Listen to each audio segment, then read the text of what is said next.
Kinakabahan ako. Ayan po. Napaka-sweet na message ni sir para kay. Kung baka meron po kayo gusto sabihin para kay sir po. Thank you. Kinakabahan ako eh. Chat na lang kita. Ayun ba.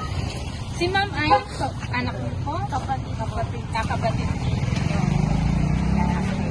Ayan na, meron pa po dito cake si sir at may nakasulat din po. Papabasa ko lang po sa Nasya ka ba, ma'am? Mukhang natakot si ma'am sa pulis eh. Hindi man na sinabi sa akin ni sir na gano'n yung prank na lang eh. Okay.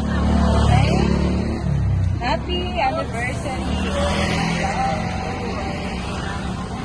Happy anniversary po, ma'am. Sana po yung nagustuhan. At napakinig kayo ni sir sa kanyang napakabonggang surpresa ngayong anniversary niyo po. Baka may gusto pa po kayo sabihin kay sir po. Check mo na lang. Check mo na lang talaga, ma'am.